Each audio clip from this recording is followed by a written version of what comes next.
आप सब लोगों को मेरा प्रणाम।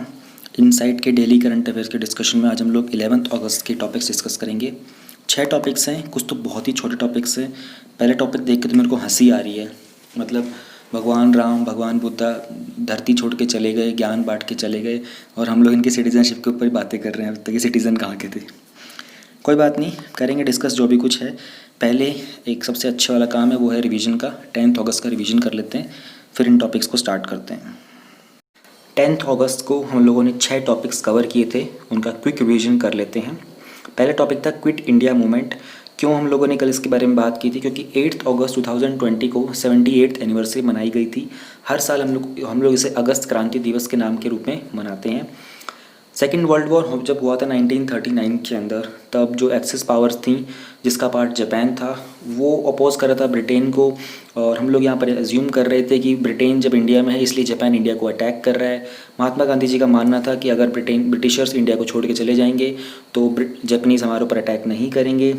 और कहीं ना कहीं क्रिप्स मिशन का फेलियर हो जाना। क्रिप्स मिशन क्यों आया था इसके रिगार्डिंग मैंने आप लोगों को बता दिया था। और इसके बाद गांधी जी ने नारा दिया था डू और डाई का, उनकी जो स्पीच थी गोवालिया टैंक मैदान में। और बाकी सारी चीज़ें हम लोगों ने कल अच्छे से डिस्कस की थी। गांधी जी ने कुछ इंस्ट्रक्शन दी थी पब्लिक को कि सर्वेंट्स को क्या करना है, सोल्जर्स को, पीजेंट्स को, स्टूडेंट्स को, एट्सेट्रा। इस मूवमेंट का इम्पैक्ट क्या हुआ था, कौन कौन अरेस्ट हुआ था। उसके बाद कांग्रेस को अनलॉफुल डिक्लेयर कर दिया गया था। मूवमेंट का फर्स्ट हाफ पीसफुल था, सेकेंड हाफ वायलेंट था। वॉइसरे काउंसिल जो था मुस्लिम्स का, कुछ कम्युनिस्ट पार्टी के, उन्होंने सपोर्ट नहीं किया था। कुछ ड्रॉबैक्स क्या थे, वॉयलेंट मेथड्स का यूज़ करना, और कुछ पार्टीज़ ने सपोर्ट नहीं किया था। उसी समय पर सुभाष चंद्र बोस जी ने इंडियन नेशनल आर्मी का फॉर्मेशन किया। सी राजागोपालाचारी कंप्लीट इंडिपेंडेंस के फेवर में नहीं थे। अरुणा असफ अली, जिनको ग्रैंड ओल्ड लेडी बोलते हैं, उन्होंने इंडियन फ्लैग लहराया था। और उषा मेहता के बारे में हम लोगों ने देखा था कि उन्होंने अंडरग्राउंड रेडियो स्टेशन को सेटअप किया था। फिर हम लोगों ने कुछ पार्टीज़ के बारे में देखा था, और सी राजागोपालाचारी का हो गया था। कॉजेज़ और आउटकम्स भी देखे थे क्विट इंडिया मूवमेंट के, सारा हो गया था। प्रदीप कुमार जोशी जी नए यूपीएससी के चेयरमैन हैं। इनसे पहले अरविंद सक्सेना जी थे। और यहाँ पर हम लोगों ने देखा था कि जो चेयरमैन होते हैं यूपीएससी के, उनके रिगार्डिंग उनका अपॉइंटमेंट, उनका रिमूवल, उनका टेन्योर, उनकी सैलरी, उनके अलाउंसेस, जो भी सारी चीज़ें होती हैं, कौन से आर्टिकल थे। और प्रेसिडेंट इनको अपॉइंट करते हैं। प्रेसिडेंट ही इनको रिमूव कर सकते हैं अंडर कोई अगर इनका मिसबिहेवियर होता है तो उसके लिए आर्टिकल सारे देखे थे।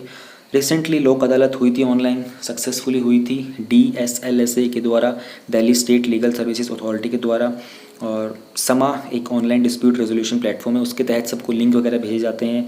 OTP के दौरान कंफर्मेशन ली जाती है। आउटकम्स की बात करें तो 77 बेंचेस कंस्टिट्यूट हुए थे, 5800 समथिंग केसेस थे। जो टोटल रेजोल्यूशन किया है, सेटलमेंट किया है, 46 करोड़ रुपए के आसपास का था। लोक अदालत एक ऑल्टरनेटिव ADR होता है, ऑल्टरनेटिव डिस्प्यूट रिड्रेसल मैकेनिज़्म। और बेसिकली जो आर्टिकल 39A होता है, वहाँ पर हम कहते हैं कि फ्री लीगल मिलना चाहिए मार्जिनलाइज्ड और पुअर लोगों को। आर्टिकल 1421 में होता है equality before the law. Legal services authority act 1981 का जो एक्ट है, वहाँ से हमको परमिशन मिलती है, वहाँ से स्टेटस मिलता है, स्टैट्यूटरी स्टेटस मिलता है लोक अदालत को। इनका जो वर्डिक्ट होता है वो फाइनल होता है, यहाँ पर अपील नहीं कर सकते। अगर आपको अपील करना है तो अपना राइट टू लिटिगेट को आप यूज़ करके दोबारा से आपको केस फाइल करना पड़ता है। कोर्ट फी जो होती है लोक अदालत में नहीं लगती है, लेकिन अगर आपका जो केस होता है दूसरे कोर्ट से रेफ़र होकर आया होता है, तो यहाँ पर अगर सॉल्व हो जाता है तो आपकी कोर्ट की फ़ीस रिटर्न हो जाती है। नेगेटिव इम्पोर्ट लिस्ट क्या है डिफेंस की, जो रिसेंटली अनाउंस हुई है। मिनिस्ट्री ऑफ डिफेंस के जो मिनिस्टर हैं राजनाथ सिंह, उन्होंने कहा है कि 101 ऐसे नेगेटिव वेपन्स की लिस्ट बनाई है हम लोगों ने, जिन्हें हम लोग फ़ॉरेन से इंपोर्ट नहीं करेंगे, यानी कि एम्बार्गो लगा देंगे, यानी कि इंपोर्ट के ऊपर बैन। इनको हम लोग इंडिया में ही मैन्युफैक्चर करेंगे ताकि हमारे प्राइवेट सेक्टर को बूस्ट मिले। और उन्होंने कहा कि इस लिस्ट को हम लोग फ्यूचर में और इंक्रीज़ कर सकते हैं। इंडस वाटर ट्रीटी क्या है? रिसेंटली इंडिया ने पाकिस्तान को बोला था कि हम लोग ऑनलाइन कॉन्फ्रेंस करते हैं। पाकिस्तान ने कहा कि नहीं, हम लोग फिजिकल मिलेंगे। इंडिया ने कहा कि कोविड-19 चल रहा है, पागलों, सोशल डिस्टेंसिंग मेंटेन करनी है, फिजिकल नहीं मिल सकते। तो पाकिस्तान ने मना कर दिया। बैकग्राउंड की बात करते हैं तो हम लोगों ने इंडस वाटर ट्रीटी को 1960 में स्टार्ट किया था। उस टाइम पर इंडिया की तरफ से जो जवाहरलाल नेहरू जी थे वो गए थे, और उनकी तरफ से प्रेसिडेंट आयूब खान थे। तो सेटिंग और ब्रोकरिंग करवाई थी हमारी वर्ल्ड बैंक ने। हम लोग देखते थे कि किस तरीके से इंडस रिवर का वाटर को डिस्ट्रीब्यूट करना है। 3 पार्ट जो होंगे, यानी कि इंडस, झेलम, चेनाब ये पाकिस्तान यूज़ करेगा, रावी, ब्यास, सतलुज इंडिया यूज़ करेगा। मैंने आप लोगों को कल यहाँ पर पंजाब के बारे में बताया था। पंज यानी 5, आब मीन्स वाटर को बोलते हैं, तो उस रीजन का नाम पंजाब कैसे पड़ा था। नेक्स्ट है एग्रीकल्चर इंफ्रास्ट्रक्चर फंड। ये कल किया था क्या? ओह, कल तो ये टॉपिक हमने किया ही नहीं यार। अरे, ये टॉपिक मिस हो गया कल। और मैंने भी जस्ट अभी भी देखा, मैं सोचा ये कुछ नया सा दिख रहा है। कल तो मेरे को अभी रिकॉल कर पा रहा होता ना, एक दिन पहले का, अभी दिखा नहीं था। चलो कोई बात नहीं, छोटा सा ही टॉपिक है ना, अभी कवर कर लेते हैं। कंटेक्स्ट क्या है, एग्रीकल्चर इंफ्रास्ट्रक्चर फंड है क्या? प्रधानमंत्री मोदी जी ने रिसेंटली लॉन्च की थी फाइनेंशिंग फैसिलिटी, यानी कि 1 लाख करोड़ तक देंगे हम लोग एग्रीकल्चर के इंफ्रास्ट्रक्चर को एनहेंस करने के लिए। और ये उन्होंने जो लॉन्च किया था वीडियो कॉन्फ्रेंसिंग से लॉन्च किया था। प्लस में ये जो फंड है इसको हम लोगों ने आत्मनिर्भर भारत कैंपेन के अंडर में लॉन्च किया है, ताकि जो फार्मर्स हैं उनको भी हम लोग सेल्फ रिलायंट बना सकें। एग्रीकल्चर इंफ्रास्ट्रक्चर फंड होता क्या है? पैन इंडिया यानी कि पूरे के पूरे कंट्री के अंदर अवेलेबल होगा। ठीक है, सेंट्रल सेक्टर स्कीम है, यानी कि सारा का सारा पैसा सेंट्रल गवर्नमेंट देगी। अगर सेंट्रल स्पॉन्सर होता तो कुछ परसेंट जो होता वो सेंट्रल गवर्नमेंट देती, बाकी स्टेट गवर्नमेंट देती। और जहाँ पर सेंट्रल स्पॉन्सर होता है ना, उसमें याद रखना कि जो बड़ा रकम होता है वो हमेशा सेंट्रल गवर्नमेंट की तरफ से आता है। यहाँ पर मीडियम और लॉन्ग टर्म की फाइनेंसिंग फैसिलिटी, डेट की यानी कि कर्ज मिलेगा, लोन मिलेगा। ठीक है, प्रोजेक्ट्स के अंदर जैसे कि पोस्ट हार्वेस्ट मैनेजमेंट इंफ्रास्ट्रक्चर बनाने के लिए, कम्युनिटी फार्मिंग एसेट्स के लिए। इंटरेस्ट सबवेंशन यानी कि जो इंटरेस्ट आपको लगेगा उसमें कुछ परसेंट छूट मिलेगी। और छूट कितनी दे रखी होगी, नीचे दे रखा है ना, इंटरेस्ट सबवेंशन ये बोल रहे हैं 3% का मिलेगा, जो लिमिट होती है ना 2 करोड़ तक उसके ऊपर। और ये सबवेंशन का जो पीरियड होगा ये 7 ईयर्स का है। पूरी की पूरी स्कीम की ड्यूरेशन है फाइनेंशियल ईयर 2020 से लेकर फाइनेंशियल ईयर 2029, यानी कि 10 साल तक की। इस स्कीम के तहत 1 लाख करोड़ रुपए तक, 1 लाख तक करोड़ रुपए तक जो पैसा होगा लोन का, वो सारा का सारा बैंक और जो बाकी फाइनेंशियल इंस्टीट्यूशंस होते हैं वो लोन के तौर पर देंगे। किस किस को देंगे? पैक्स को, PACS, primary agricultural credit societies को देंगे, और मार्केटिंग कोऑपरेटिव सोसाइटीज़ को, फार्मर प्रोड्यूसर ऑर्गेनाइजेशन को, सेल्फ हेल्प ग्रुप को, फार्मर्स को, जॉइंट लायबिलिटी ग्रुप्स को, मल्टीपर्पज़ कोऑपरेटिव सोसाइटी को, स्टार्टअप्स को, एट्सेट्रा। इंटरेस्ट सबवेंशन देख लिया था। क्रेडिट गारंटी की अगर बात करते हैं तो क्रेडिट की गारंटी का कवरेज अवेलेबल होगा एलिजिबल बोरोवर्स के लिए। ठीक है ना, क्रेडिट गारंटी के अंदर होता क्या है ना, कि अगर आप अपना लोन रिटर्न नहीं कर पा रहे हो तो उस फीस की कवरेज करती है गवर्नमेंट। ये क्रेडिट की गारंटी होती है, यानी कि लोन की गारंटी है। बैंक को गारंटी मिलती है कि बैंक के साथ ऐसा हो कि बैंक के साथ धोखा हो जाएगा, बैंक वाले बोलेंगे हमने लोन दिया था हमको मिल नहीं रहा है, तो सरकार बोलेगी हम दे देंगे आपको पैसा। ठीक है, ये सेटलमेंट्स होता है, बहुत तरीके का डीप प्रोसेस होता है, हमको नीचे जाने की ज़रूरत नहीं है, ऊपर ऊपर से जाना ज़रूरी है। इन केस जो FPOs जो होते हैं, फार्मर प्रोड्यूसर ऑर्गेनाइजेशन जो होती हैं, द क्रेडिट गारंटी अवेल की जाएगी, जो फैसिलिटी क्रिएट की हुई है FPO के प्रमोशन स्कीम के अंडर, जो कि डिपार्टमेंट ऑफ एग्रीकल्चर की है, कोऑपरेशन फार्मर्स वेलफेयर के अंदर। फंड की मैनेजमेंट की बात करते हैं। इस फंड को मैनेजमेंट करने के लिए एक ऑनलाइन मैनेजमेंट इंफॉर्मेशन सिस्टम होगा, प्लेटफॉर्म होगा MIS का। Plus national level, state level और डिस्ट्रिक्ट लेवल के ऊपर अलग अलग मॉनिटरिंग कमेटी सेटअप की जाएंगी, जो रियल टाइम में मॉनिटर करेंगे क्या कुछ चल रहा है, कैसे काम हो रहा है, एनालिसिस करना, एसेस करना, और उसका इफेक्टिव फीडबैक इस तरीके से प्रोवाइड किया जाएगा। इसके प्रीलिम्स लिंक्स छोड़ देते हैं, टॉपिक मिस हो गया, यही बहुत बड़ी गलती होगी। वैसे FPOs क्या होते हैं, फार्मर प्रोड्यूसर ऑर्गेनाइजेशन, कोऑपरेटिव्स क्या होते हैं, उसके कॉन्स्टिट्यूशन प्रोविजन क्या है, क्रेडिट गारंटी, MSME का, सेंट्रली सेक्टर और सेंट्रल स्पॉन्सर तो मैं बहुत बार बताता ही रहता हूँ, core versus core of core scheme ये भी बहुत बार बताता रहता हूँ। ठीक है, कुछ इतना वो नहीं है, कर देंगे कवर, ये भी आते रहेंगे, दोबारा कवर हो जाएंगे। 11 अगस्त के 6 टॉपिक्स हैं। पहला टॉपिक है हमारा सिटीजनशिप ऑफ बुद्धा, इंडिया और नेपाल का एक वॉर ऑफ वर्ड्स हो रहा है। Second is geothermal springs in Himalayas release large amount of carbon dioxide, एक स्टडी हुई है। इंटरनेशनल फाइनेंस कॉरपोरेशन क्या है, ये वर्ल्ड बैंक का पार्ट है। नेशनल इंफ्रास्ट्रक्चर पाइपलाइन, ये मैंने आप लोगों को विजन के मंथली में करवाई थी, थोड़ा अपडेट है उसमें। सबमरीन कम्युनिकेशन केबल क्या है, जो रिसेंटली प्रधानमंत्री जी ने इनॉग्रेट किया था अंडमान निकोबार आइलैंड के लिए। और world biofuel day. Under GS paper 1 हम डिस्कस करेंगे citizenship of Buddha, India and Nepal in war of words. ये कवर होता है हमारा इंडियन कल्चर कि उसकी जो सेलिएंट एस्पेक्ट्स होते हैं, art forms, literature, architecture, ancient से मॉडर्न टाइम तक। रिसेंटली एक वॉर ऑफ वर्ड्स हुआ है इंडिया और नेपाल के बीच कि गौतम बुद्धा, भगवान गौतम बुद्ध का ओरिजिन क्या था। इशू क्या है, Nepal is the land of origin of Lord Buddha. जो मिनिस्ट्री है फॉरेन अफेयर्स की काठमांडू में, उन्होंने असर्ट किया रिसेंटली कि जब इंडिया के external affair minister S Jaishankar ji ने डिस्क्राइब किया था कि जो फाउंडर थे बुद्धिज़्म के वो एक बहुत great, he was the greatest Indians ever. History क्या बोलती है इस चीज़ के बारे में? गौतम बुद्धा एक प्रिंस थे शाक्य रिपब्लिक के, जो एक्सटेंड होता था आज की डेट का जो रीजन है इंडिया नेपाल का, वहाँ तक शाक्य रिपब्लिक एक्सटेंड होता था। उसकी जो कैपिटल थी वो कपिल वस्तु थी, जिसकी एग्जैक्ट लोकेशन आज भी अनअसरटेन की जा रही है, यानी कि हिस्टोरियंस को अभी भी कंफर्म नहीं है कि कपिल वस्तु की एग्जैक्ट लोकेशन क्या है। By the time Gautam Buddha was born to Shakya, जो चीफ शुद्धोदन थे, यानी कि जो उनके पिताजी थे शुद्धोदन, महाराज शुद्धोदन, और शुद्धोदन की वाइफ थी महामाया, यानी कि भगवान गौतम बुद्ध के जो माँ बाप थे उनके नाम थे शुद्धोदन और महामाया। जो रिपब्लिक था ये एक वेसल था कौशल किंगडम का। वेसल का मतलब होता है कि उसका एक सबॉर्डिनेट रीजन था, उसकी पोजीशन सबॉर्डिनेट थी कौशल किंगडम के अंदर। बुद्धिस्ट टेक्स्ट की अगर हम बात करते हैं तो जो शाक्य के चीफ थे उनको आइडेंटिफाई किया गया था इक्ष्वाकु लीनिएज के साथ, और ये सेम लीनिएज है जो लॉर्ड राम की है। इक्ष्वाकु वो किंग थे जहाँ से बेसिकली सूर्यवंश की स्टार्ट हुई थी। सूर्यवंश जो थे वो क्षत्रिय क्लैन था, उनकी स्टार्टिंग हुई थी। मैं इक्ष्वाकु के बारे में आप लोगों को बताऊंगा। अयोध्या कोसल किंगडम के अंदर सेंटर लाइन था हमारे इक्ष्वाकु ट्री का।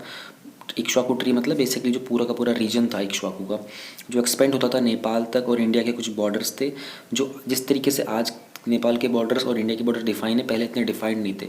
इसलिए वो रीजन कहाँ तक एक्सटेंड कर रहा था पहले के हिसाब से अंदाज़ा लगाना मुश्किल है।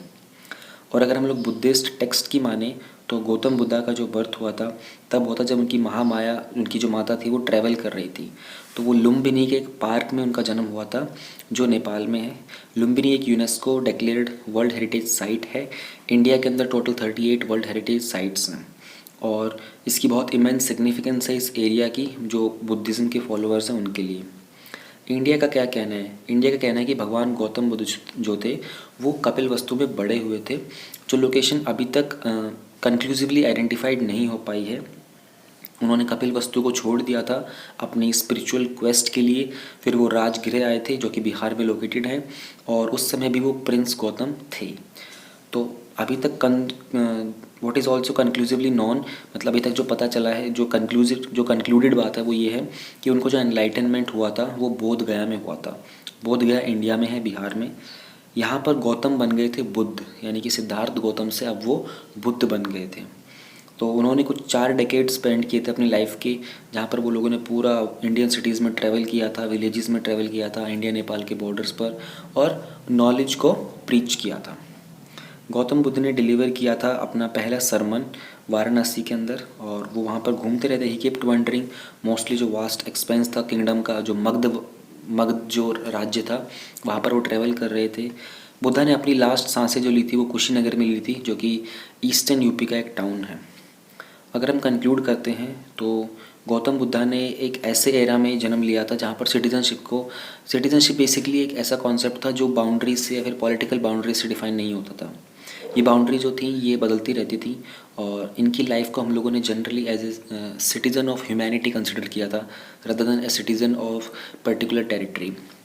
नेपाल का क्लेम है कि जो गौतम बुद्ध थे वो एक नेपाली सिटीज़न थे, और giving Nepali identity to Gautam Buddha appears unfavour given that is Buddha Gautam was a general resident of India. Indians का ये कहना है कि जो भगवान बुद्ध थे वो एक जनरल सिटीज़न थे इंडिया के। उनका जन्म नेपाल में तब हुआ था जब उनकी माता एक जर्नी पर थी। तो ये कुछ लोकेशंस हैं जो बहुत प्रोमिनेंट हैं भगवान बुद्ध को लेकर। सांची इज़ देयर, एलोरा, अजंता, बोध गया, पटना, सारनाथ, वाराणसी, कौशाम्बी, कुशीनगर, श्रावस्ती, लेह, धर्मशाला, तबो, तवांग, होमतेक, नालंदा, राजगीर, हाजीपुर, कुकीहार। कुछ लोकेशंस के बारे में हम लोग बात करेंगे। हॉली प्लेसेस जो भी बुद्धा की लाइफ से एसोसिएटेड हैं उनके बारे में। 4 नोबल ट्रूथ्स क्या थे जो बुद्धा ने दिए थे। 8 फोल्ड पाथ क्या था जो बुद्ध ने बताया था। इक्ष्वाकु लीनिएज क्या है। जतक टेल्स क्या हैं। जतक टेल्स वो हैं कि जहाँ पर भगवान बुद्ध के प्रीवियस बर्थ के बारे में जो कहानियाँ बनाई हुई हैं कि कब वो ह्यूमन फॉर्म में थे, कब वो एनिमल फॉर्म में थे, तो वो जतक टेल्स में मैंशनड है। महायान सूत्र क्या है। महायान सूत्र वो हैं कि जो भी ज्ञान दिया था भगवान बुद्ध ने, जो भी नॉलेज थी, उन सबको आनंद ने, जो उनके डिसाइपल थे, उनका जो वर्ड टू वर्ड जो ट्रांसलेशन लिखा हुआ है वो महायान सूत्रों में लिखा हुआ है। हिनायान और महायान बुद्धिज़्म क्या है ये देखना पड़ेगा। और बुद्धिज़्म मुद्रास के रिगार्डिंग मैं आप लोगों को इसमें एक पर्टिकुलर वीडियो प्ले करके दिखा दूंगा, ज़्यादा बेटर ऑप्शन रहेगा, तो उसमें एक्सप्लेनेशन अच्छे से है। ठीक है, कुछ प्लेसेस जो बुद्धिस्ट लाइफ से कनेक्टेड हैं और बहुत इंपॉर्टेंट भी हैं। तो सबसे पहले है लुम्बिनी। लुम्बिनी करंटली कपिलवस्तु डिस्ट्रिक्ट में है, नेपाल के। ये बर्थ प्लेस है बुद्ध की। और अपने बर्थ के टाइम पर लुम्बिनी जो था ये शाक्य जनपद का पार्ट था, जो उस समय एक रिपब्लिक था। बोध गया बिहार में है, रिवर निरंजना के पास। ये वो रिवर है जिसको उस समय पर उरुवेला बोला जाता था। ये वो प्लेस है जहाँ पर भगवान बुद्ध को एनलाइटनमेंट हुआ था। सारनाथ को हम लोग मृगदेवा या मृगादया या ऋषि पत्तन या फिर इसी पत्तन भी बोलते हैं। ये एक डियर पार्क है जहाँ पर गौतम बुद्धा ने अपना पहला सरमन डिलीवर किया था, धम्मम चक्र परिवर्तन सूत्र। At the time of Buddha इसको ये जो है पूरा का पूरा एरिया काशी जनपद का पार्ट था। कुशीनगर और कुशीनरा और कुशीनगरा ये यूपी के कुशीनगर डिस्ट्रिक्ट में लोकेटेड हैं। ये वो साइट है जहाँ पर भगवान बुद्ध की डेथ हुई थी, या फिर उनको बोल सकते हो महापरिनिर्वाण हुआ था। बुद्धा की डेथ के टाइम पर ये मल्ला जनपद की कैपिटल था। श्रावस्ती जो है ये यूपी में लोकेटेड है। ये बलरामपुर का जो है मॉडर्न यूपी का जो एरिया उसके आसपास का एरिया है। ये क्लोजली एसोसिएटेड है भगवान बुद्ध की लाइफ के साथ। भगवान बुद्ध ने यहाँ पर 24 चतुर्मास यानी कि इम्प्लाइज 24 ईयर्स, क्योंकि एक ईयर जो है वो एक चतुर्मास होता है, आषाढ़ से कार्तिक तक, ये जो हिंदी में जो हमारे मंथ होते हैं। तो 24 साल अपनी लाइफ के उन्होंने इस जगह पर बिताए थे। और 10 वीकेंड से कि जो मोस्टली जो उनकी मोनेस्टिक लाइफ थी बुद्धा की, वो श्रावस्ती में बिताई गई थी। बुद्धा के टाइम में श्रावस्ती जो था ये कोसल किंगडम का कैपिटल हुआ करता था। प्लस में श्रावस्ती में ही जैन तीर्थंकर सांबवनाथ जो थे उनका भी जन्म हुआ था, तो ये जैनियों के लिए भी बहुत इंपॉर्टेंट प्लेस है। 4 नोबल ट्रूथ्स जिनके ऊपर भगवान बुद्ध ने बात की थी वो ये थे। पहला था life is full of suffering, यानी कि जीवन के अंदर दुख भरपूर रूप से है, भरा हुआ है। सेकंड था सफरिंग आती है डिज़ायर से, और जो सफरिंग को रोकना चाहते हो तो आपको डिज़ायर्स को और अपनी वांट्स को रोकना पड़ेगा। और आपको अगर डिज़ायर्स को और वांट्स को रोकना है तो आपको 8 फोल्ड पाथ फॉलो करना पड़ेगा। ये 4 सत्य थे, ये नोबल ट्रूथ थे जो भगवान बुद्ध ने बताए थे। 8 फोल्ड पाथ क्या होता है ये हम लोग डिस्कस कर लेते हैं। ये है हमारा 8 फोल्ड पाथ जो भगवान बुद्ध ने दिया था।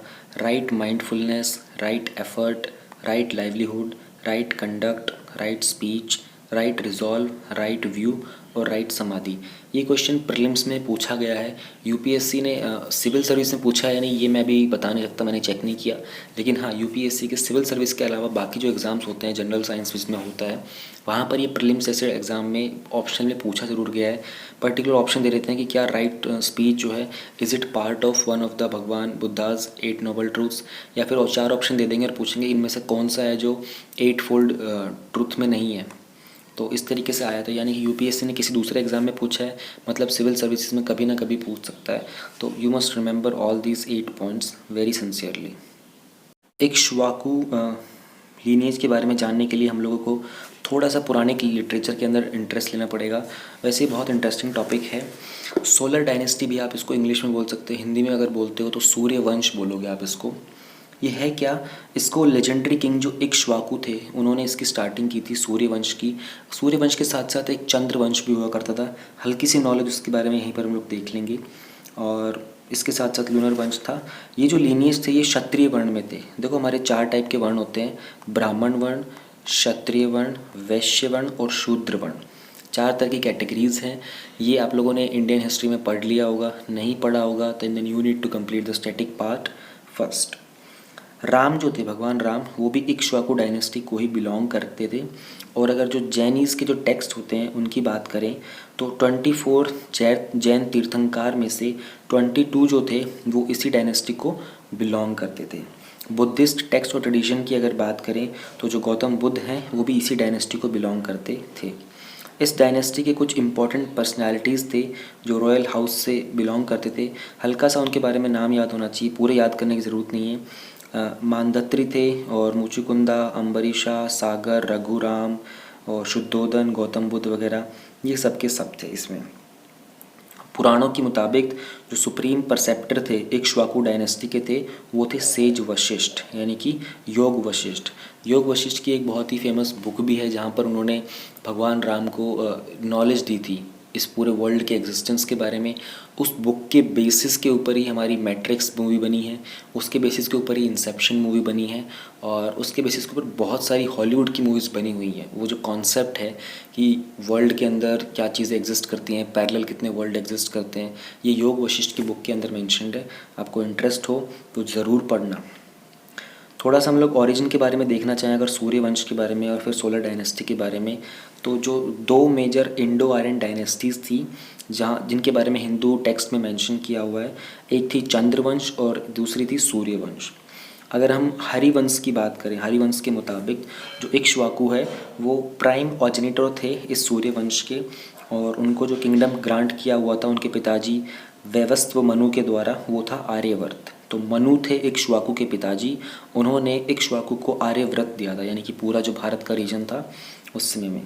मनु से होते वो सेटल डाउन हो गए थे द्राविड रीजन में जब उन्होंने ग्रेट फ्लड से सर्वाइव करने के बाद।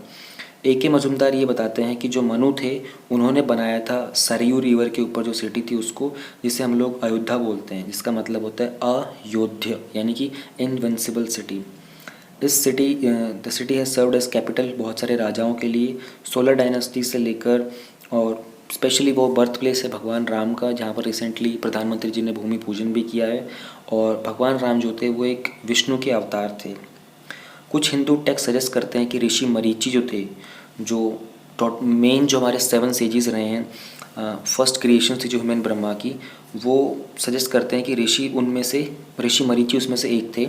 और ऋषि मरीचि जो थे वो कश्यप के, जो ऋषि कश्यप थे उनके एल्डेस्ट सन थे। अब कश्यप कौन थे? कश्यप सेटल हुए थे कश्मीर के अंदर, जो हमारा जम्मू एंड कश्मीर का रीजन है। बेसिकली ये पूरा का पूरा ही इंडियन रीजन के अंदर पहले यही सब हुआ करता था। और अगर आप कश्मीर में जाते हो तो कश्मीर शैविज़म एक बहुत पॉपुलर चीज़ है, जहाँ पर आपको विज्ञान भैरव के टेक्स्ट के बारे में पता चलेगा। ये मैं आपको एडिशनल नॉलेज दे रहा हूँ। विज्ञान भैरव जो है, विज्ञान भैरव अब तक का मोस्ट टिपिकल नॉलेज स्क्रिप्चर है। इसको कोई एनलाइटेंड गुरु होता है ना, वही इसकी नॉलेज को प्रीच कर सकता है। आप खुद इसे पढ़ने बैठोगे इस बुक को, you can never understand this thing. इसमें तकरीबन 112 मेडिटेशंस के बारे में बात की थी, भगवान शिव ने बताया हुआ है। इसकी बुक आपको मार्केट में मिल जाएगी लेकिन वो समझ में नहीं आएगी। और ये नॉलेज कुछ ऐसी होती है कि जब आप एक प्रॉपर पाथ पर चलते हो, स्पिरिचुअल पाथ पर, तभी ये आपको समझ में आती है। ये आप कितना ही कोशिश कर लो, ये बुक आपको तब तक समझ में आएगी जब तक you are not ready to receive it. सारी नॉलेज बुक्स का ऐसा ही होता है आपके लाइफ में, जब तक भगवत गीता, अष्टावक्र गीता, योग वशिष्ठ जैसी बुक्स या फिर ये विज्ञान भैरव जैसी बुक्स आपके पास रखी भी होगी, आप खरीद के भी ले आओगे ना, you will never be able to complete that book, because उसके लिए एक पर्टिकुलर टाइमिंग होती है आपकी लाइफ की। जब आप रेडी होते हो उस नॉलेज को रिसीव करने के लिए, तभी आप उस नॉलेज को पढ़ पाते हो। तो इस तरीके से कुछ था इक्ष्वाकु का लीनिएज, हम लोगों ने थोड़ा बहुत जान लिया। और भी आता रहेगा, आप लोगों ने हिस्ट्री की बुक्स में ज़रूर डेफिनेटली पढ़ लिया होगा। अभी के लिए इसको इतना ही रखते हैं।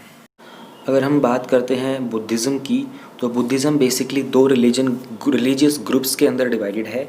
एक है महायान बुद्धिज़्म और दूसरा है Hinayana Buddhism.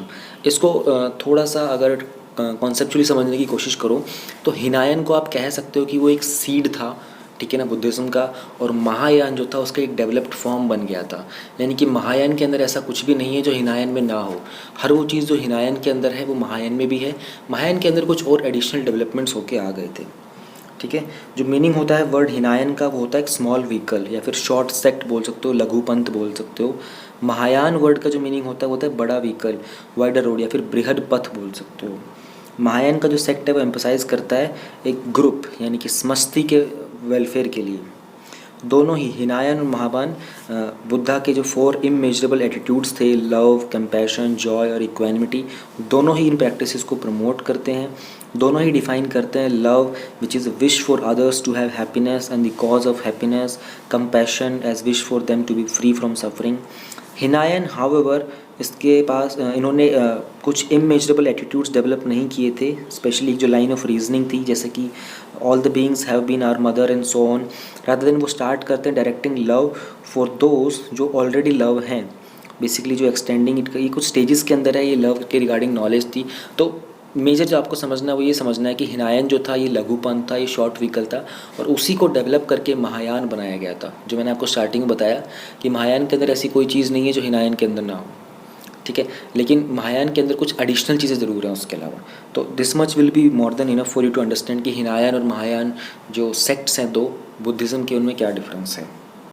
Now we have another topic which is geothermal springs in Himalayas release large amount of carbon dioxide। ये एक स्टडी ने बताया है।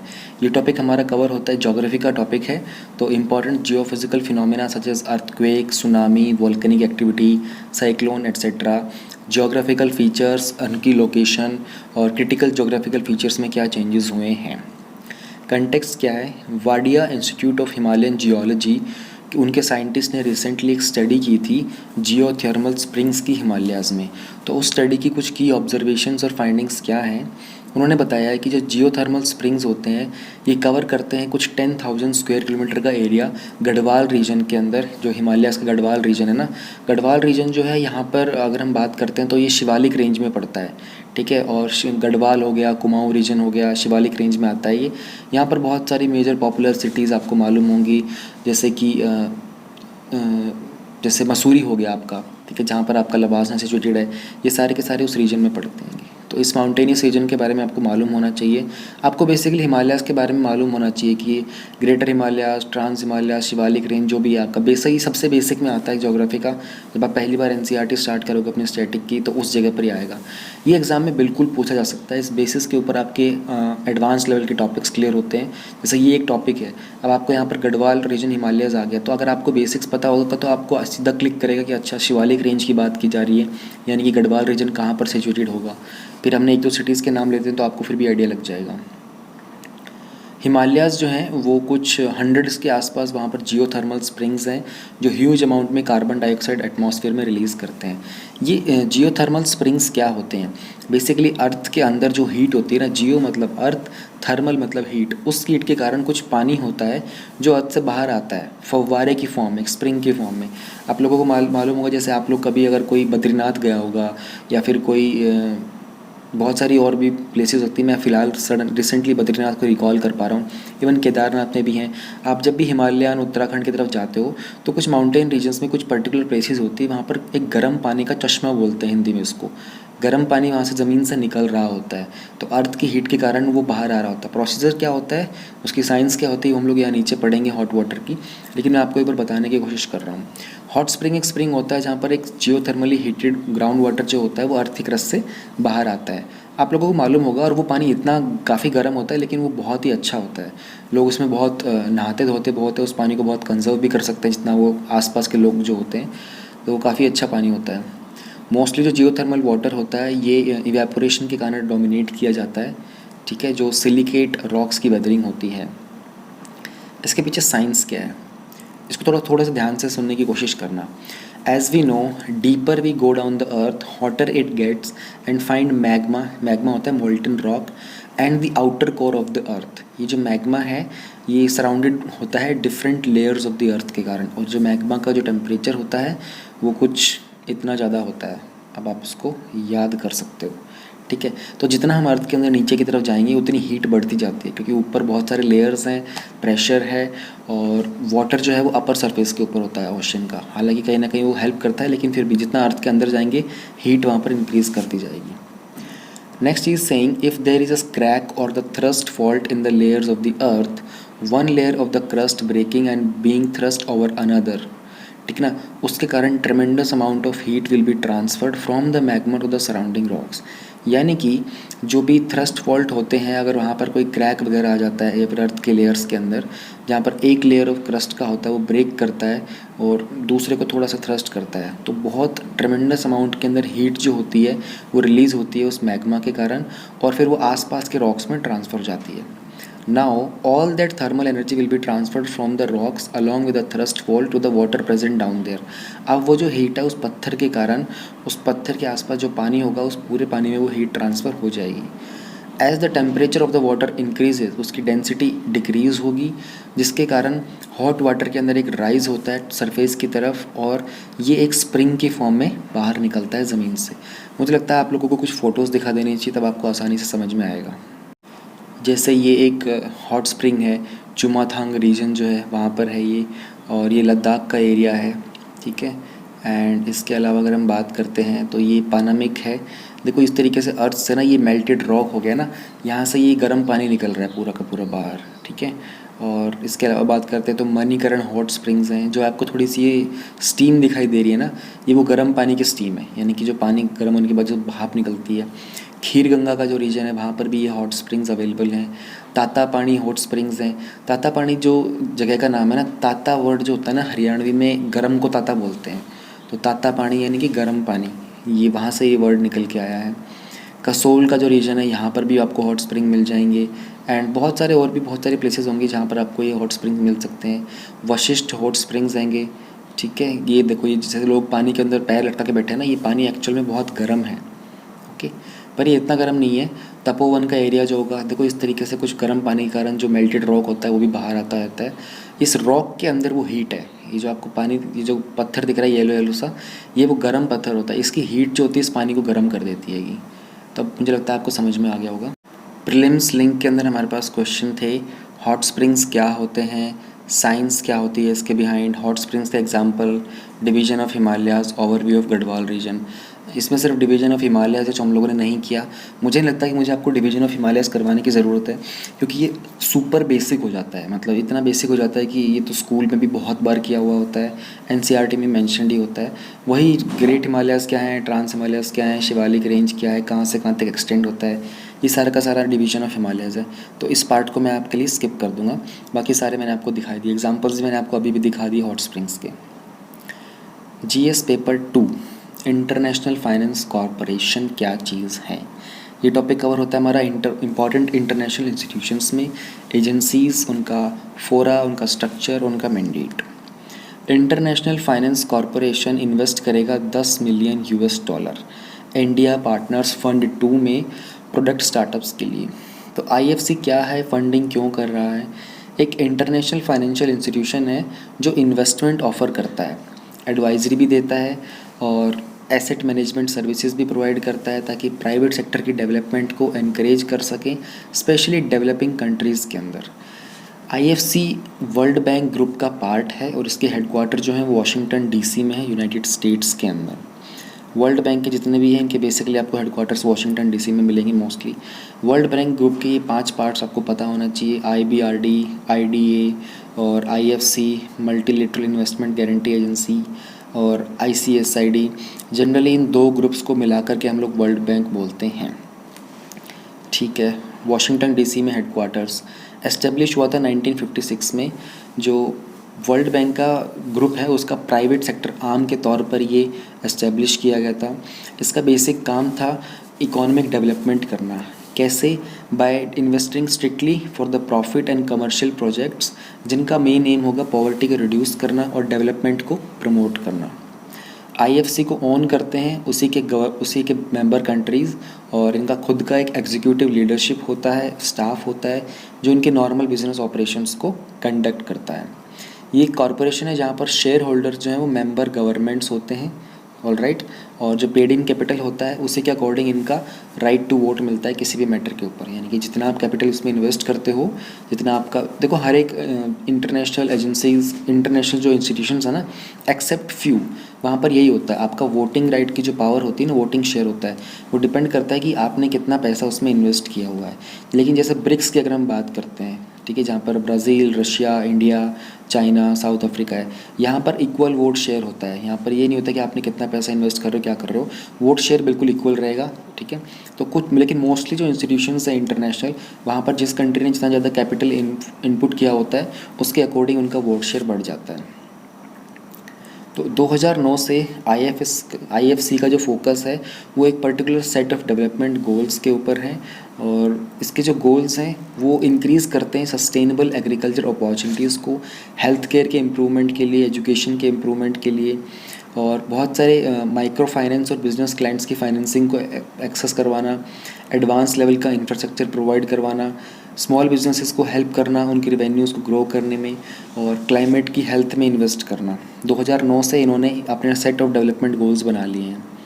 प्लस में ये डेट यानी कि लोन वगैरह प्रोवाइड करता है, इक्विटी फाइनेंसिंग सर्विसेज प्रोवाइड करता है कंपनीज़ को। इसके अलावा गवर्नमेंट को एडवाइस करता है इंफ्रास्ट्रक्चर की बिल्डिंग के रिगार्डिंग, और जो प्राइवेट सेक्टर की डेवलपमेंट में सपोर्ट प्रोवाइड करता है। तो वर्ल्ड बैंक का एक ग्रुप है, इसके सारे फंक्शंस वगैरह हम लोगों ने देख लिए थे। इंस्टीट्यूशंस क्या है वर्ल्ड बैंक ग्रुप के, यहाँ पर देख लिया। IDA और IBRD में क्या डिफरेंस है, ठीक है, ये देख लेंगे। टाइप्स ऑफ लोन्स ये इसी में कंसिडर हो जाएगा। IFC तो हो ही गया है, हेडक्वार्टर भी हो ही गया है। ओपन डेटा इनिशिएटिव क्या है, इसके बारे में भी बात कर लेंगे। वर्ल्ड बैंक जो है वो IDA और IBRDC से मिलके बना हुआ है। IDA का मतलब हो गया इंटरनेशनल डेवलपमेंट एसोसिएशन, और IBRD हो गया international bank for the reconstruction and development. IBRD का एम है पॉवर्टी रिड्यूस करना मिडिल इनकम कंट्रीज़ में, और जो भी क्रेडिट वर्दी पुअर कंट्रीज़ में। कैसे? लोन्स वगैरह प्रोवाइड करके, गारंटीज़ प्रोवाइड करके, रिस्क मैनेजमेंट प्रोडक्ट्स प्रोवाइड करके, एनालिटिकल और एडवाइजरी सर्विस प्रोवाइड करके, इन सब के थ्रू वो सस्टेनेबल डेवलपमेंट को प्रमोट करता है IBRD। IDA का एम होता है पॉवर्टी को रिड्यूस करना बाय प्रोवाइडिंग लोन्स, जिनको क्रेडिट्स बोलते हैं, और ग्रांट्स होती हैं प्रोग्राम्स की, जो इकोनॉमिक ग्रोथ को बूस्ट कर देती हैं, इनइक्वालिटीज़ को रिड्यूस कर देती हैं, और पीपल की लिविंग कंडीशंस को इम्प्रूव कर देती हैं। और हम डिफरेंसेस के बारे में जानें तो वर्ल्ड बैंक का जो ओरिजिनल लैंडिंग आर्म है ना, वो IBRD है, ठीक है। IDA उसको कॉम्प्लीमेंट करता है। IBRD को हम लोगों ने इस्टेब्लिश किया था कि एक सेल्फ सस्टेनिंग बिजनेस होगा और लोन्स और एडवाइस प्रोवाइड करेगा मिडिल इनकम कंट्रीज़ को और क्रेडिट वर्दी पुअर कंट्रीज़ को। IBRD और IDA सेम स्टाफ को शेयर करते हैं और हेडक्वार्टर्स को भी, और ये अपने प्रोजेक्ट्स को इवेल्युएट करते हैं सेम रिगरस स्टैंडर्ड्स के साथ। IDA मनी लैंड करता है कंसेशनल टर्म्स के ऊपर, जिसका मतलब होता है कि IDA या तो बहुत ही कम इंटरेस्ट रेट चार्ज करेगा या फिर बिल्कुल भी इंटरेस्ट रेट को चार्ज नहीं करेगा, और जो टाइम पीरियड मिलता है आपको लोन वगैरह का, क्रेडिट वगैरह का, वो 25 से 40 साल तक का होता है। प्लस में इसके अलावा एडिशनली आपको 5 से 10 साल का ग्रेस पीरियड भी मिलेगा। प्लस में IDA ग्रांट्स प्रोवाइड करता है उन कंट्रीज़ को भी जो डेट के डिस्ट्रेस के रिस्क पर भी होती हैं। डेटा इनिशिएटिव को समझने के लिए हम लोगों को 2-4 बातें ऊपर नीचे की समझनी पड़ेगी। जैसे कि हम लोग आज ऐसे एरा में रह रहे हैं जहाँ पर आर्टिफिशियल इंटेलिजेंस कहीं ना कहीं डोमिनेशन क्रिएट करती हुई आगे बढ़ती आ रही है। अगर हम बात करें, कार्स भी अपने आप ड्राइव हो रही हैं, इंस्टेंटेनियस ट्रांसलेशन हो रहा है, ठीक है ना, और बहुत सारी आउटस्मार्टिंग की जा रही है। फ़ोन्स थे वो भी स्मार्ट हो चुके हैं, बहुत सारे फंक्शंस जो होते हैं वो वर्बली होने लग गए हैं। अभी आप लोगों को वॉइस के थ्रू आप अपने फ़ोन को कमांड कर सकते हो, and so many things are happening. लेकिन हम बात करें कि सिंपल से एक कस्टमर की हिस्ट्री को अंडरस्टैंड करने की, तो प्लेनेट के ऊपर जितना भी स्मार्टेस्ट सॉफ्टवेयर अवेलेबल हो, लेकिन वहाँ पर एक डाउन राइट थंब जाता है, ठीक है ना। यानी कि जब हम सिंपल कस्टमर की हिस्ट्री को समझना चाहते हैं तो हमारे पास कितना भी स्मार्ट सिस्टम या सॉफ्टवेयर क्यों ना हो, वो फेल हो जाता है। तो डिस्पाइट जो भी हम लोगों ने रियल टाइम के प्रॉमिसेस किए हैं, जो हमारे पर्सनल एक्सपीरियंसेस हैं ब्रांड्स के, अभी तक हम लोग ऐसी जगह पर नहीं पहुंच पाए हैं जहां पर हम कस्टमर की हिस्ट्री को बहुत अच्छे से एनालिसिस कर पाएँ। एक सिंपल सी बात है, उसका जो रीज़न है, फ्रस्ट्रेटिंग रीज़न है, वो है डेटा सिलोस। डेटा सिलोस का मतलब क्या होता है कि डेटा को शेयर करना, डेटा का एनालिसिस शेयर करना, उस चीज़ के ऊपर हम लोग अभी तक काम नहीं कर पाए हैं। डिफरेंट सॉफ्टवेयर सिस्टम्स जो होते हैं, जिनको बहुत सारी डिफरेंट ब्रांड्स यूज़ करती हैं, जनरली उनमें डिफरेंट लैंग्वेजेस होती हैं, और जो डेटा होता है उसको सेपरेट वेज में स्टोर किया जाता है। जो पॉइंट ऑफ POS सॉफ्टवेयर होता है वो बाकी वेबसाइट्स के साथ इंटीग्रेट नहीं कर पाता, ये कुछ प्रॉब्लम्स होती हैं। मार्केटिंग वगैरह के अंदर, सोशल मीडिया के अंदर जो डेटा होता है वो आपकी परचेज हिस्ट्री को नहीं दिखा पाता है। आपने फ्लिपकार्ट से क्या ख़रीदा वो आपके फेसबुक या व्हाट्सएप पे नहीं पता चल पाएगा।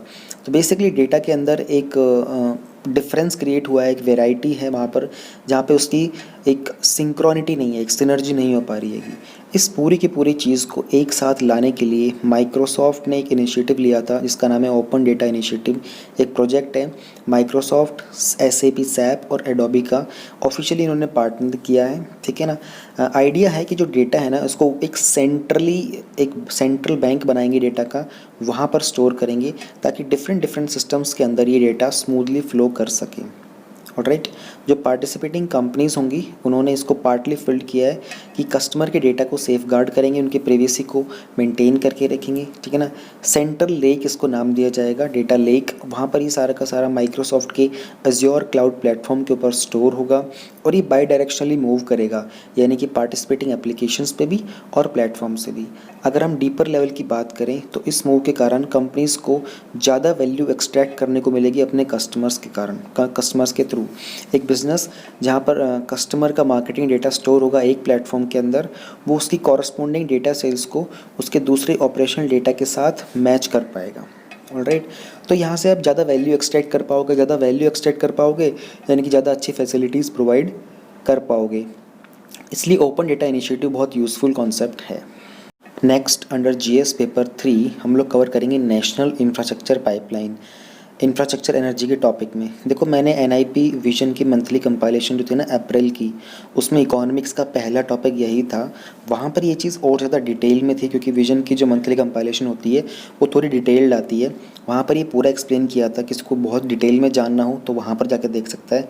यहाँ पर थोड़ा कम गिवन है, तो जितना गिवन है हम लोग उसके बारे में ज़रूर डिस्कस कर लेंगे। फाइनेंस मिनिस्टर ने लॉन्च किया एक ऑनलाइन डैशबोर्ड हमारे एनआईपी के लिए। एनआईपी को देखो, पहले एक पाइपलाइन का मतलब होता है जहाँ पर आप कॉन्स्टेंटली कुछ डाल रहे होते हो। जो हमारी पानी की पाइप होती है उसमें कॉन्स्टेंटली पानी आ रहा होता है। तो नेशनल लेवल के ऊपर हम लोग इंफ्रास्ट्रक्चर का एक सेटअप लगा रहे हैं जहाँ पर हम लोग पूरे कंट्री के अंदर इंफ्रास्ट्रक्चर को डेवलप करेंगे। तो एक पाइपलाइन है, यानी कि इसके ऊपर कॉन्स्टेंटली काम चलता रहेगा। जो ऑनलाइन डैशबोर्ड इन्होंने क्रिएट किया, अभी लॉन्च किया है फाइनेंस मिनिस्टर ने, इसका काम है कि एक वन स्टॉप सॉल्यूशन बनेगा कि जो भी इन्फॉर्मेशन चाहिए किसी भी तरह के इंफ्रास्ट्रक्चर प्रोजेक्ट्स के ऊपर। और जो डैशबोर्ड है इसको होस्ट करेंगे हम लोग इंडिया इन्वेस्टमेंट ग्रिड के ऊपर। इंडिया इन्वेस्टमेंट ग्रिड क्या है, जो हमारी मिनिस्ट्री ऑफ कॉमर्स है उन्होंने इस चीज़ को सेटअप किया है कि एक सिंगल प्लेटफॉर्म है इंडिया के अंदर जहाँ पर आप इन्वेस्टमेंट के रिगार्डिंग आप सारे कॉन्टैक्ट्स ले सकते हो, किस प्रोजेक्ट के अंदर कितना इन्वेस्ट करना है। आप इस वेबसाइट को ओपन करके देख सकते हो, वहाँ पर सभी प्रोजेक्ट्स की लिस्टिंग वगैरह होती है। तो जो इन्वेस्टर और प्रमोटर होता है, प्रोजेक्ट होल्डर्स होते हैं, इन सबको एक सिंगल प्लेटफॉर्म मिल जाता है इंटरेक्ट करने के लिए। इसको बोलते हैं India investment grid. Ministry of commerce ने इसको इस्टेब्लिश किया है। तो उसी के ऊपर हम लोगों ने एक डैशबोर्ड क्रिएट कर दिया है हमारे नेशनल इंफ्रास्ट्रक्चर पाइपलाइन का। एनआईपी क्या है, कब अनाउंस हुआ था? 2019 और 20 की जो बजट की स्पीच थी उसमें फाइनेंस मिनिस्टर ने अनाउंस किया था कि इंडिया के अंदर हम लोग 100 लाख करोड़ रुपए इन्वेस्ट करेंगे आने वाले 5 सालों के अंदर, सिर्फ और सिर्फ इंफ्रास्ट्रक्चर के प्रोजेक्ट्स के अंदर। अपने टाइप का ये अपने काइंड का पहला इनिशिएटिव है जहाँ पर हम पूरी कंट्री के अंदर वर्ल्ड क्लास इंफ्रास्ट्रक्चर प्रोवाइड करेंगे जिससे सिटीजन्स को एक क्वालिटी लाइफ मिल सके। ठीक है, इस तरह के प्रोजेक्ट का प्रिपरेशन में इन्वेस्टमेंट्स बहुत अट्रैक्ट होंगी, डोमेस्टिकली भी इन्वेस्टमेंट आएगी और फॉरेन से भी इन्वेस्टमेंट आएगी। तो बहुत हद तक हमारा जो फाइनेंशियल ईयर 2025 तक का 5 ट्रिलियन यूएस डॉलर का जो कंट्री बनने का जो हमारा इकॉनमी का जो सपना है वो भी बहुत जल्दी पूरा होगा। उस टारगेट को भी कंप्लीट करने में एनआईपी हमारी हेल्प करेगा। यहाँ पर इकोनॉमिक और सोशल दोनों ही तरह के इंफ्रास्ट्रक्चर के प्रोजेक्ट्स होंगे। एक टास्क फोर्स थी जिसको हेड किया था अतानु चक्रवर्ती ने एनआईपी के ऊपर मई 2020 में। उन्होंने एक फाइनल रिपोर्ट दी थी फाइनेंस मिनिस्टर को, कुछ रिकमेंडेशन दिए उन्होंने कहा कि 111 लाख करोड़ रुपए चाहिए होंगे अगले 5 सालों में इंफ्रास्ट्रक्चर प्रोजेक्ट्स के लिए। उन्होंने कहा था कि 70% जो इन्वेस्टमेंट होगा ना, जो इंफ्रास्ट्रक्चर क्रिएट करेंगे वो एनर्जी, रोड, रेलवे और अर्बन प्रोजेक्ट्स में करेंगे। सेंटर 39% देगा, स्टेट 40% देगा और 21% जो वो प्राइवेट सेक्टर का शेयर होगा। इसके अलावा उन्होंने बहुत सारी चीज़ें की थी, फाइनेंशियल इंस्टीट्यूशन सेटअप करेंगे, म्यूनसिपल बॉन्ड मार्केट। फिर टास्क फोर्स ने रिकमेंड किया था कि 3 कमेटीज़ बननी चाहिए। पहली कमेटी होगी वो इस बात एनआईपी की प्रोग्रेस में देखिए कोई डिले तो नहीं हो रहा है, कोई भी डिले होगी उसको एलिमिनेट करने का काम उस कमेटी को दे दिया जाएगा। एक स्टीयरिंग कमेटी होगी मिनिस्ट्री लेवल के ऊपर, हर एक इंफ्रास्ट्रक्चर की मिनिस्ट्री लेवल के ऊपर, जो पूरे के पूरे इम्प्लीमेंटेशन प्रोसेस को फॉलो करेगी। स्टीयर मतलब करने का क्या होता है, गाड़ी का स्टीयरिंग होता है ना, तो स्टीयरिंग मतलब उसको डायरेक्शन देना। फिर एक स्टीयरिंग कमेटी होगी डीईए की, डिपार्टमेंट ऑफ इकोनॉमिक अफेयर्स के द्वारा, जहाँ पर जो भी फाइनेंशियल रिसोर्सेज होंगे एनआईपी के लिए उनको रेज किया जाएगा। ये कुछ सेक्टर्स है जैसे एनर्जी में 24%, रोड्स में 18%, अर्बन में 17%, रेलवेज़ में 12%। मैं तो यही कहूँगा कि आप लोग एक बार अप्रैल मंथ की विजन की मंथली कंपाइलेशन ओपन कर लो, वहाँ पर आपको एनआईपी के बारे में ज़्यादा डिटेल में मालूम चल जाएगा। एनआईपी क्या है, कब लॉन्च हुआ था, क्या क्या प्रोजेक्ट्स के अंदर कवर होते हैं, की रिकमेंडेशंस, 3 कमिटीज़ और इंडिया इन्वेस्टमेंट ग्रिड क्या है, ये सब हम देख चुके हैं। नेक्स्ट टॉपिक हमारे पास है what is submarine communications cable. Prime minister Narendra Modi ji ने रिसेंटली इनॉग्रेट किया है चेन्नई, अंडमान और निकोबार आइलैंड का सबमरीन केबल सिस्टम। यहाँ ये जो आर्कीपिलागो है, आर्कीपिलागो का मतलब होता है ग्रुप ऑफ आइलैंड्स, जो अंडमान निकोबार जो ग्रुप ऑफ आइलैंड्स हैं। चलो यहाँ से मैं आपसे सवाल पूछता हूँ कि अंडमान निकोबार में कितने आइलैंड्स हैं टोटल। हिंट दे देता हूँ, 500 से ज़्यादा हैं। ठीक है, ग्रुप ऑफ आइलैंड्स है ना, तो छोटे छोटे मिलाकर 500 से ज़्यादा है। प्लस में मुझे ये भी बताना कि कितने उसमें से ऐसे आइलैंड है जहाँ पर इनहेबिटेंट्स हैं, यानी कि वहाँ पर ह्यूमन का सेटलमेंट है। ये आपसे क्वेश्चन है आज का। तो वहाँ पर उन्होंने इनोग्रेट कर दिया है एक सबमरीन केबल सिस्टम को। जो फाउंडेशन स्टोन था इस प्रोजेक्ट का, वो प्रधानमंत्री जी ने 2018 में सेटअप किया था पोर्ट ब्लेयर में। पोर्ट ब्लेयर जो है अंडमान निकोबार आइलैंड की कैपिटल है। अंडमान निकोबार हमारी यूनियन टेरिटरी है। हमारे पास बेसिकली 2 आइलैंड ग्रुप्स हैं, लक्षद्वीप और अंडमान निकोबार, दोनों ही यूनियन टेरिटरीज़ हैं, यानी कि यहाँ पर दोनों पर सेंट्रल गवर्नमेंट का कंट्रोल होता है डायरेक्टली। इस पूरे सिस्टम का, सबमरीन केबल सिस्टम के की पॉइंट्स क्या हैं। ये 2300 kilometre long submarine optical fibre है, जिसको कॉस्ट लगी है 1224 करोड़ रुपए, ताकि उस यूनियन टेरिटरी के अंदर इंटरनेट की बेटर कनेक्टिविटी हम लोग प्रोवाइड कर सकें। प्रोजेक्ट का जो एनवाइसेज करता है, एनवाइसेज का मतलब इसकी परिकल्पना हम क्या कर रहे हैं, फ्यूचर में कैसा हो सकता है, कि ये बेटर कनेक्टिविटी प्रोवाइड करेगा चेन्नई से लेकर पोर्ट ब्लेयर तक। ठीक है ना। प्लस में इसके अलावा 7 दूसरे भी आइलैंड्स हैं। एक है स्वराज द्वीप, जिसको हैवलॉक भी बोलते हैं। अगर आप लबासना तक जाते हो, एग्ज़ाम क्लियर करते हो, तो जब आपको भारत दर्शन होगा उसमें कोई ना कोई ग्रुप ज़रूर जाएगा हैवलॉक आइलैंड के ऊपर। फिर लॉन्ग आइलैंड है, रंगत है, हुतबे है जिसको लिटिल अंडमान भी बोलते हैं, कमोरता है, कार निकोबार, कैंपबेल बे है, ग्रेट निकोबार बोलते हैं इसको। अब इनके नाम आपको मालूम होने चाहिए क्योंकि ये न्यूज़ में आ चुके हैं ना, तो एग्ज़ाम में आ सकते हैं ज्योग्राफी के लिए, लोकेशन के बेस क्वेश्चन के ऊपर। प्रोजेक्ट की जो फंडिंग है वो आई है यूनिवर्सल सर्विस ऑब्लिगेशन फ़ंड से, मिनिस्ट्री ऑफ कम्युनिकेशंस के through. Universal service obligation fund में क्या होता है ना, कि एक एडजस्टेड ग्रॉस रेवेन्यू देना होता है, AGR देना होता है टेलीकम्युनिकेशन कंपनीज़ को 5% के आसपास तक का। तो ये जितना भी पैसे इकट्ठा हो जाता है कि फंडिंग सारी गवर्नमेंट ने सोचा कि भाई टेलीकम्युनिकेशन ने जो AGR दिया था उसको हम लोग यूज़ करके इस प्रोजेक्ट को सेटअप कर देते हैं। तो इन्होंने वहाँ से उस पैसे को लिया था। तो इस तरीके से यूनिवर्सल सर्विस ऑब्लिगेशन होता है कि वो आप सर्विस प्रोवाइड करते हो तो आप ऑब्लाइज्ड हो, आपको कुछ % पैसा देना पड़ेगा। बेनिफिट किसको मिलेगा, बेटर कनेक्टिविटी आएगी रीजन के अंदर। ठीक है, ई गवर्नेंस की अच्छी डिलीवरी हो पाएगी, telemedicine, tele education, small enterprises को बेनिफिट मिलेगा, कुछ अपॉर्चुनिटीज़ मिलेगी उनको ई कॉमर्स के थ्रू, एजुकेशनल इंस्टीट्यूशंस को फ़ायदा मिलेगा, बैंडविड्थ ज़्यादा होगी तो ई लर्निंग और नॉलेज शेयरिंग ज़्यादा हो पाएगी, बिजनेस प्रोसेस की आउटसोर्सिंग सर्विसेज ज़्यादा अवेलेबल होंगी मीडियम और लार्ज स्केल एंटरप्राइजेस के लिए, क्योंकि बेटर कनेक्टिविटी होगी। इस प्रोजेक्ट के लॉन्च के बाद प्रधानमंत्री जी ने जो इंटरनेट बिल्स हैं अंडमान निकोबार्स के, उन्होंने कहा है कि वो भी सब्सटेंशियली अब कम हो जाएंगे। अब हम देख लेते हैं कि सिस्टम पूरा होता क्या है। सबमरीन कम्युनिकेबल सिस्टम क्या चीज़ होती है। एक केबल डाली जाती है सी बेड के अंदर, ठीक है ना, 2 लैंड बेस्ड स्टेशंस में, यानी कि चेन्नई से लेकर और पोर्ट ब्लेयर तक हम लोगों ने केबल डाली है ओशन के अंदर। ठीक है, जहाँ पर टेलीकम्युनिकेशन सिग्नल्स होते हैं, ठीक है ना, वो हम लोग ट्रांसफ़र करते हैं। ऑप्टिकल फाइबर का जो एलिमेंट्स होता है ना, वो typically individually coated plastic layers होते हैं। ठीक है, जिनके ऊपर एक प्रोटेक्टेड ट्यूब लगाई जाती है ताकि वो उस एनवायरनमेंट के लिए सूटेबल रहे जहाँ पर इस केबल को डिप्लॉय करना है। अब ओशन के अंदर जाएगा तो पानी में जाएगा, सॉल्टी वाटर में जाएगा तो उसके रस्टिंग वगैरह होने की ज़्यादा चांसेस होते हैं। उसके अकॉर्डिंगली उसके ऊपर हम लोग एक प्रोटेक्टिव लेयर लगाते हैं। कितने तरह के सबमरीन फाइबर केबल्स होते हैं, 2 तरीके के सबमरीन फाइबर के केबल्स होते हैं, अनरिपीटेड और रिपीटेड। सिंपल सा इनके वर्ड को पढ़ के आप मीनिंग समझ जाओगे। अनरिपीटेड का मतलब होता है कि उसके अंदर रिपीटर नहीं लगाया जाएगा। देखो आपका जो सेल फ़ोन होता है ना, मोबाइल फ़ोन, जगह जगह जो टावर्स लगे होते हैं आपके मोबाइल फ़ोन के, वो क्या होते हैं, वो बेसिकली रिपीटर्स होते हैं। सिग्नल को एक से उठा करके अगले वाले पे फॉरवर्ड करते हैं। सेम चीज़ इन सबमरीन फाइबर केबल्स के अंदर भी होती है कि अगर अनरिपीटेड है मतलब कि शॉर्ट डिस्टेंस है, वहाँ पर रिपीटर की ज़रूरत नहीं है, एक ही शॉट के अंदर आप लोग पूरा सिग्नल पास कर सकते हैं। लेकिन जब रिपीटेड आ जाता है तो हम लोगों को डिफरेंट जगह पे रिपीटर्स लगाने पड़ते हैं ताकि वो सिग्नल्स को पिकअप करके आगे फॉरवर्ड करें। सबमरीन केबल्स की इंपॉर्टेंस क्या है, ये बड़ा अच्छा डेटा है। करंटली जो पूरे वर्ल्ड के अंदर जो डेटा ट्रांसफ़र कर रहे हैं हम लोग एक लोकेशन से दूसरे लोकेशन तक, वो अंडर सी केबल्स के थ्रू किया जा रहा है। ऑप्टिकल फाइबर का बेनिफिट ये होता है उसकी स्पीड बहुत ज़्यादा आती हैगी। ठीक है, उसकी बैंडविड्थ बहुत अच्छी होती हैगी। तो 99% जो डेटा ट्रैफिक है वो क्रॉसिंग ओशियंस का, एक ओशियंस को क्रॉस करके अगर दूसरे साइड में जा रहा है कोई भी डेटा, तो वो सी केबल्स के थ्रू जा रहा है। तो ये बहुत अच्छा डेटा है। इनके ऊपर रिलायबिलिटी बहुत अच्छी होती है सबमरीन केबल्स के ऊपर, स्पेशली जब मल्टीपल पाथ्स अवेलेबल होते हैं किसी भी तरीके के केबल के ब्रेक होने के, यानी कि आप ओशन में आप वेव्स आ रही हैं, बहुत सारी चीज़ें ऊपर नीचे हो रही है, रस्टिंग हो रही हैं, उस केबल के ब्रेक होने के चांसेस बहुत ज़्यादा होते हैं। उस समय पर सबसे ज़्यादा रिलायबल होती हैं सबमरीन केबल्स, इनके ब्रेक होने के चांसेस लीस्ट के बराबर होते हैं। इनकी टोटल कैरिंग कैपेसिटी जो होती है वो टेराबाइट्स पर सेकंड होती है, जहाँ पर सैटेलाइट्स जो होते हैं वो टिपिकली 1000 मेगाबाइट्स पर सेकंड तक ट्रांसफ़र कर पाती हैं, लेकिन जो केबल्स होती हैं ये टेराबाइट्स की फॉर्म में कर पाती हैं, यानी कि मल्टीफोल्ड के अंदर।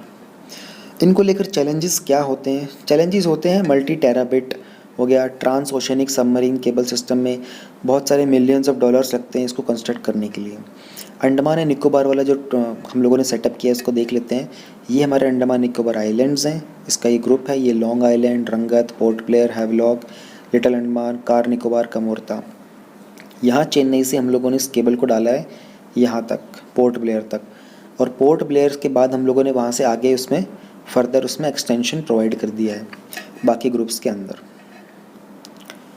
Optical fibres, type of submarine, recently launched, key feature, universal service obligation के मैंने आपको बता ही दिया था।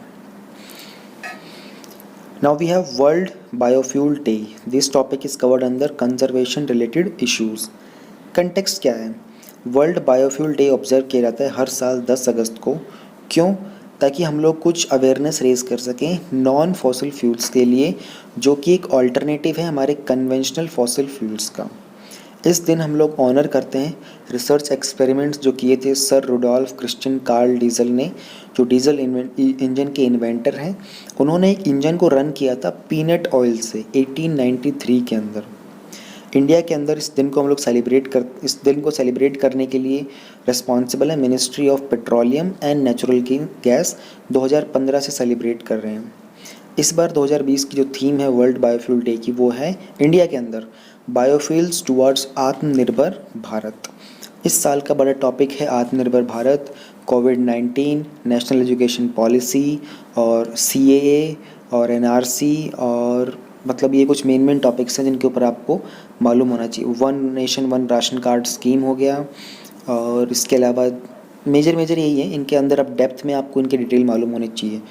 जो 2020 का मेंस लिखेंगे उनके लिए बहुत क्रूशियल है, 2021 का जो मेंस लिखेंगे उनके लिए भी एक्सट्रीमली क्रूशियल है। बायोफ्यूल्स क्या होते हैं? कोई भी हाइड्रोकार्बन फ्यूल जिसको हम लोग ऑर्गेनिक मैटर से प्रोड्यूस करते हैं, अब वो लिविंग हो या फिर कभी लिविंग था, शॉर्ट पीरियड ऑफ टाइम के अंदर, उसको हम लोग बायोफ्यूल बोलते हैं। बायोफ्यूल सॉलिड भी हो सकता है, लिक्विड भी हो सकता है और गैशियस भी हो सकता है। सॉलिड की बात करें तो would say, dry plant material से, मैन्योर से। लिक्विड की बात करें तो बायोइथेनॉल, बायोडीज़ल हो गया। गैशियस की बात करें तो बायोगैस हो गया।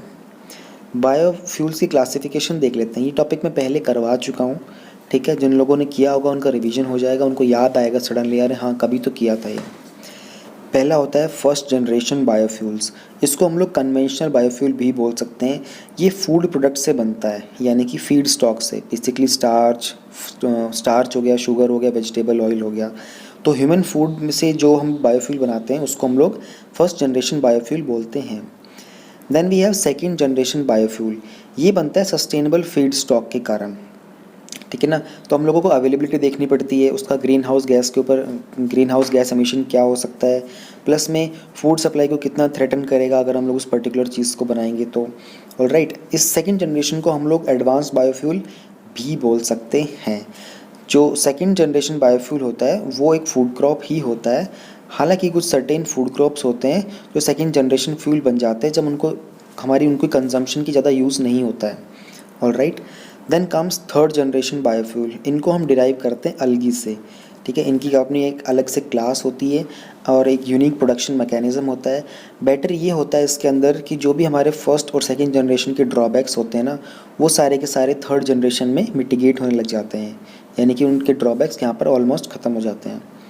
Then comes fourth generation biofuels. आप इसका एक ऐसा चार्ट भी बना सकते हो, ठीक है, एक फिगर टाइप का भी एक्सप्लेन करने के लिए आंसर राइटिंग में। फोर्थ जनरेशन बायोफ्यूल के अंदर जो होता है क्रॉप्स, उनको हम जेनेटिकली इंजीनियर करते हैं ताकि वो हाई अमाउंट्स ऑफ कार्बन को यूज़ कर सकें, उनको ग्रो करते हैं और हार्वेस्ट करते हैं बायोमास की तरीके से। फिर इनको कन्वर्ट करते हैं सेकंड जनरेशन टेक्निक यूज़ करके। तो ये 4 जनरेशन्स होती हैं बायोफ्यूल के रिगार्डिंग।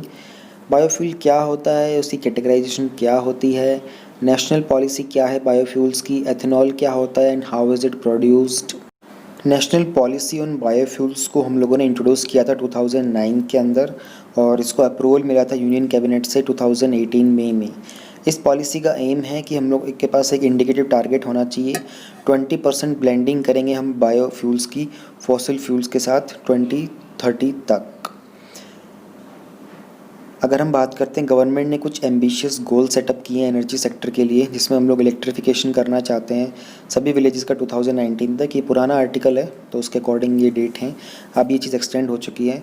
24/7 इलेक्ट्रिसिटी और 175 गीगावाट की रिन्यूएबल एनर्जी की कैपेसिटी हम लोग डेवलप करना चाहते हैं 2022 तक। ये टारगेट्स आपको याद होने चाहिए, आप लिख सकते हो आंसर राइटिंग में।